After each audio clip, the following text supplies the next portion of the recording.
Shalom, perkenalkan nama saya Marsyanda Triska Malingkonor dari kelas A1 Keperawatan, mahasiswa aktif Fakultas Keperawatan Universitas Pembangunan Indonesia Manado, semester 2 dengan NIM 2114201027. Pada kesempatan ini untuk memenuhi tugas ujian akhir semester pada mata kuliah Ilmu Keperawatan Dasar 2. Saya akan menjelaskan prinsip keperawatan luka dan prosedur keperawatan luka.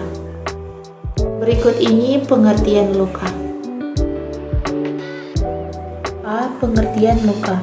Luka adalah rusaknya kontinuitas dari jaringan tubuh.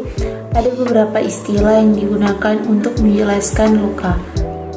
Luka di mana tidak terjadi kerusakan pada permukaan kulit disebut luka tertutup, dan luka di mana terjadinya kerusakan pada kulit atau membran mukosa disebut luka terbuka. Luka intensional disebabkan secara seperti pada operasi atau pada waktu memasukkan infus intravena. Luka yang tidak intensional juga disebut luka kecelakaan. Terjadi karena kecelakaan seperti robeknya kulit karena jatuh dari sepeda. Prinsip perawatan luka. Tujuan dari perawatan luka adalah untuk menghentikan pendarahan, mencegah infeksi, menilai kerusakan yang terjadi pada struktur yang terkena, dan untuk menyembuhkan luka. Menghentikan pendarahan. Tekanan langsung pada luka akan menghentikan pendarahan. Pendarahan ada anggota badan dapat diatasi dalam waktu yang singkat, kurang lebih 10 menit.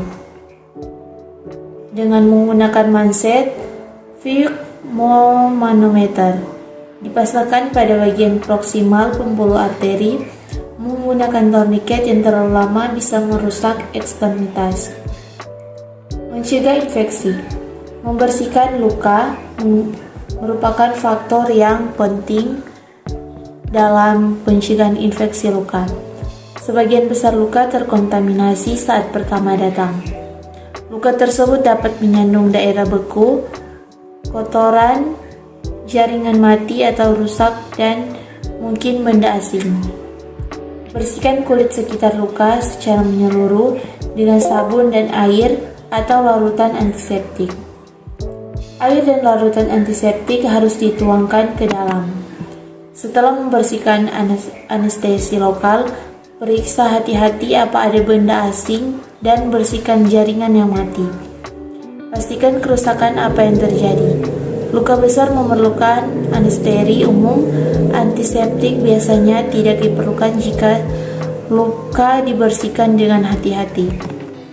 Namun demikian, beberapa luka tetap harus diobati dengan antibiotik, yaitu luka yang lebih dari 12 jam atau luka ini biasanya telah terinfeksi. Luka tembus ke dalam jaringan atau vulnus punctum harus disayat atau dilebarkan untuk membunuh bakteri anaerob. Profilaksis tetanus. Jika belum divaksinasi tetanus, beri ATS dan TT. Pemberian ATS efektif bila diberikan sebelum 24 jam luka. Jika telah mendapatkan vaksinasi tetanus, beri ulang TT jika sudah waktunya menutup luka. Jika luka terjadi kurang dari sehari dan telah dibersihkan dengan seksama, luka dapat benar-benar ditutup atau dijahit. Penutupan luka primer. Luka tidak boleh ditutup bila lebih dari 24 jam. Luka sangat kotor atau terdapat benda asing, atau luka akibat gigitan binatang. Luka bernanah tidak boleh dijahit. Tutup ringan luka tersebut dengan menggunakan kasa lembab. Luka yang tidak ditutup dengan menggunakan penutupan primer harus tetap ditutup ringan dengan kasa lembab. Jika luka bersih dalam waktu 48 jam berikutnya, luka dapat benar-benar ditutup atau penutupan luka primer yang tertunda. Jika luka terinfeksi, tutup ringan luka dan biarkan sembuh dengan sendirinya. Infeksi luka. Tanda klinis: nyeri bengkak, berwarna kemerahan, terasa panas dan mengeluarkan nanah. Tata laksana buka luka. Jika dicurigai terdapat nanah, bersihkan luka dengan cairan disinfektan. Tutup ringan luka dengan kasa lembab. Ganti balutan setiap hari. Lebih sering bila perlu, berikan antibiotik sampai selulitas sekitar luka sembuh atau biasanya dalam waktu hari. Fase penyembuhan luka. Proses regenerasi penyembuhan luka menggambarkan 3 fase, yaitu fase yang pertama, fase inflamasi. Fase inflamasi terlihat selama beberapa hari pertama setelah cesera. 2. Fase proliferasi. Fase proliferasi dimulai pada 4-5 hari setelah cedera dan selesai dalam waktu 2 minggu. 3. Fase maturasi. Pada fase ini terjadi proses permatangan yang terdiri dari penyerapan kembali jaringan yang berlebih, penyerutan sesuai dengan gaya gravitasi, dan akhirnya perupaan kembali jaringan yang baru terbentuk. Fase ini dapat berlangsung berbulan-bulan sesuai jenis luka. Faktor-faktor yang mengkontribusi terhambatnya perawatan luka. Yang pertama, menurunnya sirkulasi sebagian tubuh yang disebabkan usia atau patologis seperti pada diabetes. 2. Perubahan status nutrisi, khususnya kekurangan protein, zat, besi, atau vitamin C. Ini dapat terjadi pada orang tua. Penggunaan obat-obatan dan alkohol yang kronik, atau orang yang sembuh dari penyakit kronik seperti kanker.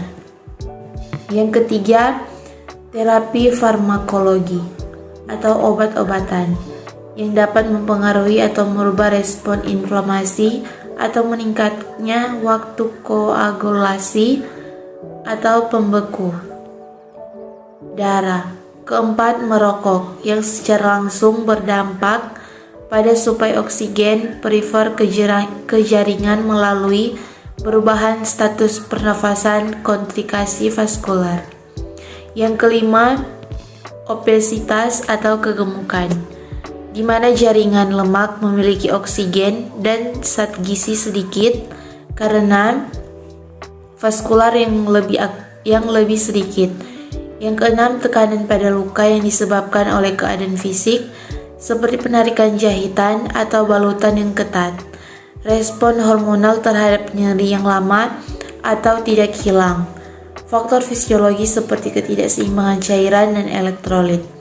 Yang ketujuh, komplikasi gula seperti pendarahan, infeksi, dehiscence, atau eviscerasi.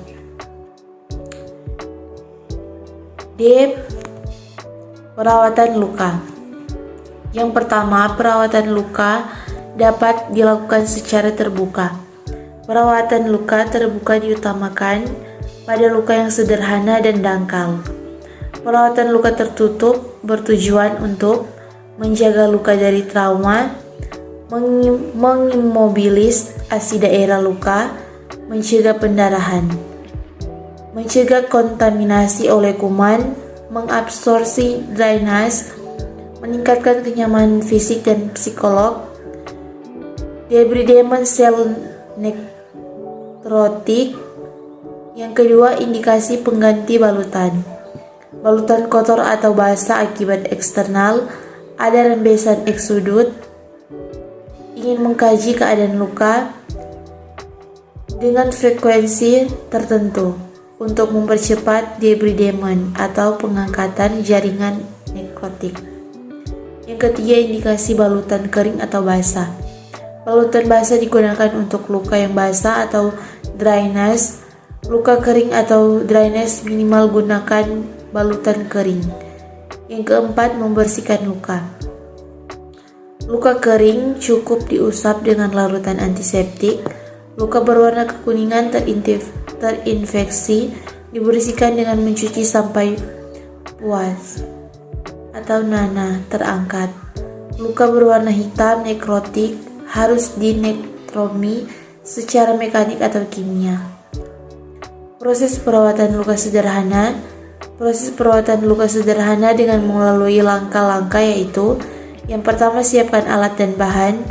Bak instrumen steril berisi pinset anatomis, pinset chirurgis, sarung tangan, gunting jatingan, gunting perban plester, mangkok kecil, bengkok atau handuk, tempat sampah bahan, larutan NaCl, betadine atau rifanol, alkohol 70%, salep antiseptik, perban, kasa steril. Yang kedua, cara kerja. Yang pertama, jelaskan prosedur kepada pasien. Cuci tangan dengan sabun, siapkan peralatan dan dekatkan dengan pasien. Letakkan pasien senyaman mungkin dengan tempat tidur atau di kursi. Tutup ruangan dengan tirai. Angkat atau lepaskan perekat plester dengan kapas alkohol. Pasang perlak atau handuk di bawah luka yang akan diganti balutan. Pakai sarung tangan untuk pemulai. Mengganti balutan. Angkat balutan dengan memakai pinset anatomis dan letakkan balutan di tempat sampah. Perhatikan keadaan luka. Buka balutan steril, tempatkan dalam bak instrumen. Buka larutan antiseptik atau betadine, rifanol, dan tuangkan ke dalam kom kecil. Bersihkan luka dengan memakai pinset chirurgis. Luka dibersihkan dengan kasa yang dibasahi antiseptik dari dalam keluar secara sirkuler. Ulangi sampai bersih. Jangan terlalu kotor, cuci dengan NaCl 0,9%. Disiram secara perlahan sampai bersih dan air siraman ditampung dalam bengkok atau nirbekken. Gunakan kasa terpisah untuk setiap usapan dalam pembersihan. Gunakan kasa baru untuk mengeringkan luka. Berikan salep antiseptik atau kompres dengan antiseptik betadine, rifanol, NaCl 0,9%. Hindari kasa yang terlalu basah. Balut atau tutup semua area luka sampai permukaan tertutup. Buka sarung tangan, balutan diplester dan alat-alat dirapikan. Dan cuci tangan. Hai teman-teman, masih bingung cari tempat kuliah di mana? Ingin biaya kuliah dengan hemat dan mendapatkan beasiswa? Mau tahu jawabannya? Ayo mari bergabung bersama kami di Universitas Pembangunan Indonesia Manado. Ada yang belum tahu Universitas Pembangunan Indonesia Manado itu di mana? Mari lihatlah video berikut ini.